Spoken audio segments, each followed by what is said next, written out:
Assalamualaikum warahmatullahi wabarakatuh. Ketemu lagi dengan saya Zainuddin, yang biasa disapa Pak Zai. Kita akan membahas kali ini tentang bagian-bagian sel, juga mekanisme yang terjadi atau transport pada membran sel. Mari kita lihat, ini ada ya dengan sampulnya bawang. Nanti kita akan lihat kenapa harus bawang. Kita perlu diskusikan dulu ini prosesun atas apakah sel itu, apakah fungsi dari setiap penyusun sel-sel itu, apakah perbedaan dan persamaan antara sel hewan dan sel tumbuhan. Nanti kita akan diskusikan, silahkan Anda diskusikan dengan teman-teman Anda berkaitan dengan hal itu. Namun kita lihat selanjutnya tentang sejarah penemuan sel.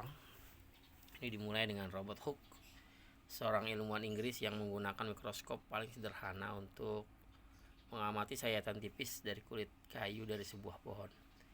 Kemudian dia menemukan ruang-ruang kecil yang dipisahkan oleh suatu dinding yang tebal, yang kemudian ruang-ruang itu dinamakan sebagai sel. Nah, ini adalah ruang-ruang kosong yang dilihat oleh Robert Hooke, dan ini mikroskop yang dipakai sederhana. Oke, pada tahun 1674 dia menyempurnakan teknik pembuatan mikroskop. Mikroskop temuan ini digunakan untuk mengamati mikroorganisme tunggal seperti bakteri oleh si Anthony van Leeuwenhoek. Ini mikroskop Anthony van Leeuwenhoek. Sekarang kita lihat komponen kimia sel. Yang pertama, karbohidrat merupakan senyawa yang terdapat dalam jumlah besar dalam tubuh, yang tersusun atas unsur karbon, hidrogen, dan oksigen atau CH2ON. Yang kedua, protein merupakan polipeptida atau biopolimer yang tersusun atas asam amino. Yang ketiga, lemak merupakan senyawa biokimia dalam tubuh yang kaya akan karbohidrat atau CH dan bersifat hidrofobik, suka larut dalam air. Lemak termasuk atau sukar larut dalam air. Lemak termasuk dalam satu gliserol dan 3 asam lemak. Lemak tersusun atas 1 asam gliserol dan 3 asam lemak. Asam nukleat tersusun atas nukleotida yang tersusun dari fosfat, gula pentosa, dan basa nitrogen dari golongan purin dan pirimidin. Ada 2 tipe, yaitu DNA dan RNA. Vitamin dan mineral. Peran vitamin adalah sebagai pembentuk koenzim dan penghancur radikal bebas. Beberapa jenis vitamin diantaranya adalah vitamin A, C, D, E, B1, B12, dan K. Mineral di dalam tubuh terbagi atas makronutrien dan mikronutrien. Selanjutnya, air merupakan senyawa yang sangat penting bagi sel. Di antaranya berfungsi untuk mengangkut makanan dan sisa metabolisme, serta medium berbagai reaksi kimia dalam sel. Nah, sel itu ada 2, ada sel prokariotik dan sel eukariotik. Sel prokariotik ini tidak memiliki membran inti dari sel. Fungsi metabolismenya terjadi dalam sitoplasma. Nah, contohnya sel bakteri. Yang kedua, sel eukariotik ini memiliki membran inti sel. Memiliki juga organel dengan sistem membran. Nah, ini contohnya sel hewan dan sel tumbuhan. Bagian-bagian sel. Nah, ini bagian-bagian sel kita lihat pada bakteri. Di sana ada sitoplasma, ada kapsul, dinding sel, membran dari sitoplasma, ribosom, dan villi. Pada sel tumbuhan kita bisa lihat sana ada nukleus, ada polinukleus, serubung nukleus, ada nukleolus anak inti, kemudian ada vakuola tengah, sitosul, kemudian kromatin di tengah inti sel, mitokondria, sistem respirasi, kloroflas, zat warna, sitoskeleton, rangka dari sel itu sendiri, badan Golgi, peroksisom, dinding sel, membran plasma, retikulum endoplasma kasar, dan retikulum endoplasma halus. Oke, sedangkan pada sel hewan ini ada sama polinukleus, nukleus, nukleolus, selubung nukleus, ya, lisosom, kromatin, membran plasma, sitosol, badan Golgi, peroksisom, sitoskeleton, mitokondria, ada retikulum plasma, ya, retikulum endoplasma halus, retikulum endoplasma kasar, sentrosom. Nah, ini bagian-bagian sel dari sel prokariotik dan eukariotik. Sekarang kita lihat membran sel, bagian yang pertama dari organel ini. Membran sel merupakan lapisan terluar dari sel yang membatasi isi sel dengan lingkungannya. Bahan penyusun utama membran sel adalah lipid dan protein atau lipoprotein. Membran sel itu terdiri atas lapisan ganda atau bilayer fosfolipid. Nah, ini bilayer. Kita lihat. Ini protein membran atau protein integral. Nah, ini rantai karbohidrat. Nah, ini fosfolipid. Nah, ini protein perifer. Nah, ini membran selnya. Ya. Nah, ini ada kolesterol di situ. Nah, kalau kita lihat ini diperbesar, nah ini seperti ini. Ini ada kepala polar, ada ekor asam lemak non polar. Ini kepala polarnya lagi saling bertolak belakang. Ini molekul fosfolipid, ya, kita namakan satuan ini sebagai molekul fosfolipid. Yang kedua, sitoplasma. Sitoplasma meliputi semua materi yang berada di antara inti dan membran sel. Nah, sitoplasma terdiri atas matriks, organel sitoplasma, dan inklusio sitoplasma. Pada sel eukariotik, sitoplasma ini terdiri atas substansi dasar atau sitosol dan sitoskeleton. Nah, ini sitoplasma. Selanjutnya, dinding sel. Tersusun atas karbohidrat, khususnya selulosa pada bagian luar membran plasma dari sel tumbuhan.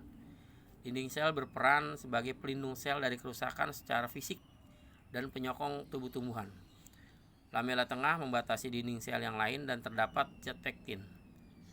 Plasmodesmata ini menyambungkan sel yang satu dengan sel yang lain dan berperan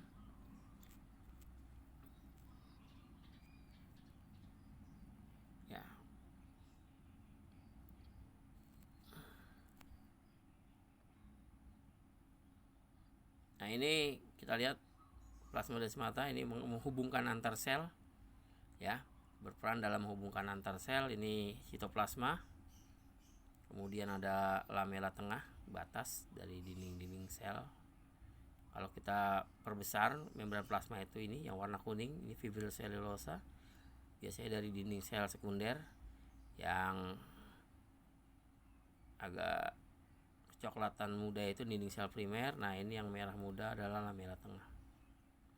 Yang keempat, organel. Organel adalah satu struktur atau satu struktur yang terdapat dalam matriks seperti nukleus, retikulum endoplasma, ribosom, badan mikro, lisosom, dan mitokondria. Yang pertama, nukleus merupakan organel terbesar dari sel eukariotik yang berperan sebagai pengendali seluruh kegiatan sel dan ekspresi materi genetik.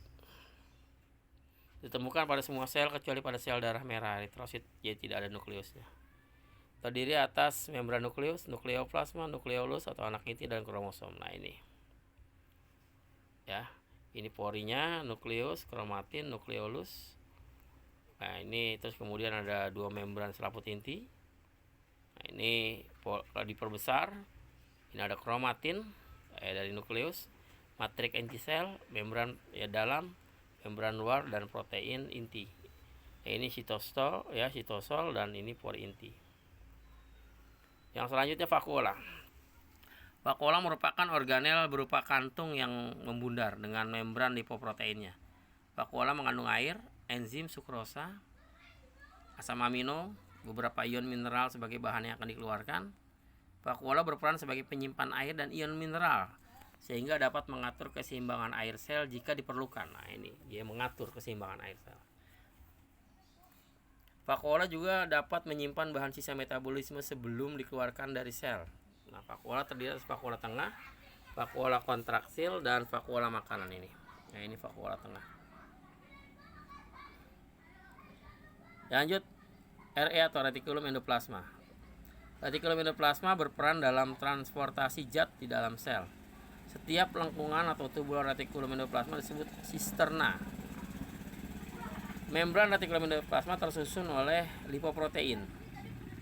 Terdiri atas dua macam, yaitu retikulum endoplasma kasar dan retikulum endoplasma halus. Nah, ini sistema tadi lengkungan-lengkungan dari tubular retikulum endoplasma. Nah, ini retikulum endoplasma yang halus, yang warna agak orange, yang merah itu retikulum endoplasma ya kasar, dan di sana ada ribosom. Mitokondria merupakan memiliki membran luar dan membran dalam yang dipisahkan oleh ruang intermembran. Mitokondria merupakan power station of cell atau pembangkit tenaga sel, tempat energi dihasilkan. Nah, fungsi mitokondria diantaranya melakukan oksidasi fosforisasi dengan menghasilkan ATP dari ADP.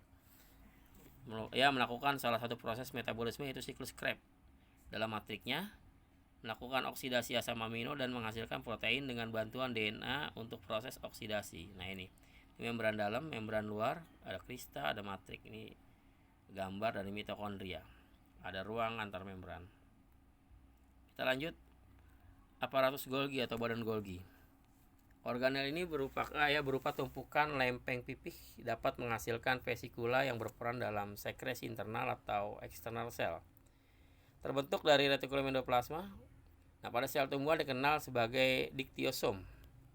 Fungsinya membentuk lisosom, mengemas enzim untuk dikirim ke kelenjar-kelenjar seperti ke sel kelenjar pankreas, menghasilkan materi dinding sel di dalam vesikula untuk sel tumbuhan yang baru dibentuk, membentuk glikolipid untuk sel, mengendalikan penambahan membran plasma dari sel setiap kali berlangsung eksositosis, membentuk akrosom dan spermatozoa yang berperan memecah dinding sel telur pada saat fertilisasi. Nah, ini digambar dari aparatus Golgi atau badan Golgi. Nah, seperti ini. Lisosom berbentuk bola dan memiliki satu lapis membran lipoprotein dan mengandung enzim hidrolisis. Ini banyak ditemukan pada sel hewan. Sel-sel pada metamorfosis serangga dan ekor dari kecebong. Lisosom tidak dijumpai pada sel tumbuhan. Fungsinya mencerna berbagai materi secara endositosis, mengeluarkan enzim secara eksositosis untuk membantu kerja osteoklas pada saat osifikasi, mencerna berbagai organel tua atau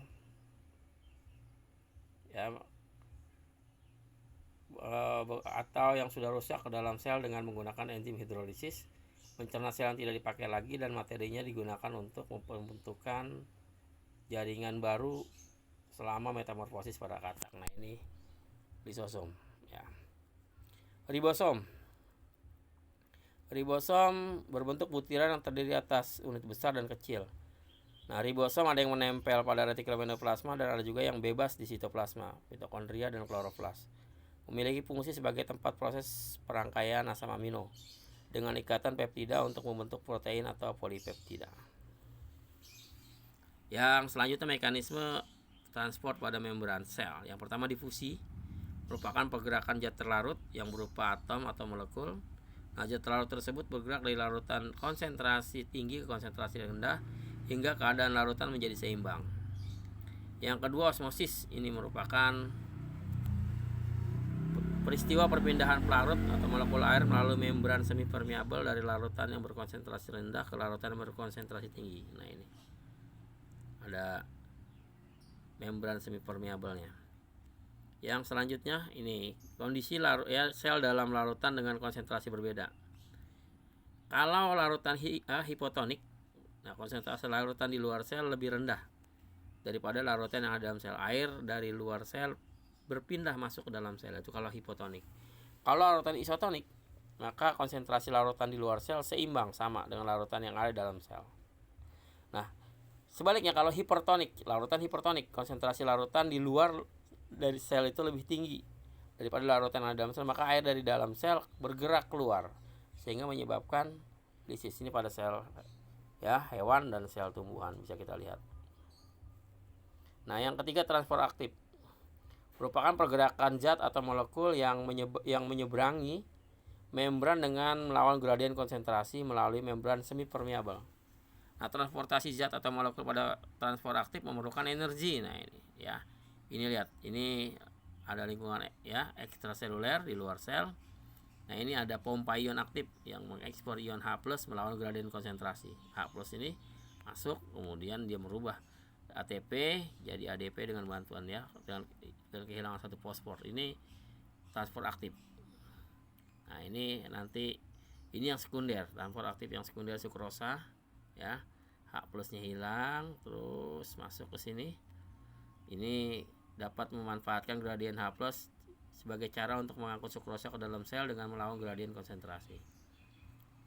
Yang selanjutnya eksositosis. Ini merupakan suatu proses pengangkutan bahan yang terdapat di dalam sel melalui proses pembentukan vesikula. Kemudian vesikula tersebut diekskresikan keluar sel. Nah, ini vesikula yang berisi muatan diliputi oleh selubung protein pertama. Kemudian vesikula dilepaskan dari badan Golgi dengan membawa molekul muatan. Kemudian selubung protein dilepaskan. Yang keempat, vesikula bergabung dengan membran plasma dan mengeluarkan muatan keluar sel. Nah, kemudian yang kelima, muatan keluar melalui membran plasma. Ini lingkungan ekstraseluler, ini sitosolnya. Ya. Yang selanjutnya endositosis. Prosesnya sama seperti eksositosis, namun pada endositosis membran plasma melipat ke bagian dalam atau invaginasi. Nah, untuk membentuk vesikula yang membawa zat tertentu ke dalam sel. Nah, ini muatan menempel pada reseptor ya, dan reseptor agregat, terus muatannya terjadi invaginasi. Ada selubung protein reseptor. Nah, kemudian reseptornya ini menyebabkan selubung protein menempel pada membran. Kemudian membran plasma berinvaginasi. Nah, kemudian vesikula dilepaskan dalam sel. Ini lingkungan ekstraselulernya. Selubung dilepaskan. Ini di sitosol. Nah, vesikula kemudian bergabung dengan organel internal seperti lysosom. Nah, muatan dilepaskan ke dalam sitosol. Nah, jadi kesimpulannya yang kita pelajari, sel itu ada sel eukariotik dan sel prokariotik. Sel prokariotik itu cirinya tidak ada nukleus, tidak ada membran khusus organelnya. Sedangkan sel eukariotik ada nukleus, ada organel-organel khusus di selubung membran khusus ya. Tersusun daripada apa? Yang pertama membran sel.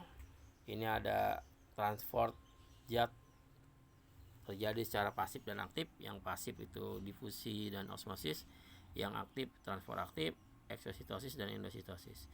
Sedangkan sel eukariotik lainnya di sitoplasma ini terbagi atas sitosol, sitoskeleton yaitu mikrotubulus dan mikrofilamen, dan organel ada 10, nukleus, retikulum endoplasma, mitokondria, badan Golgi, lisosom, ribosom, peroksisom, kloroflas, sentrosom, dan vakuola.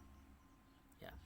Demikian yang saya sampaikan materi tentang sel dan hal-hal yang terjadi pada membran sel. Mudah-mudahan bermanfaat.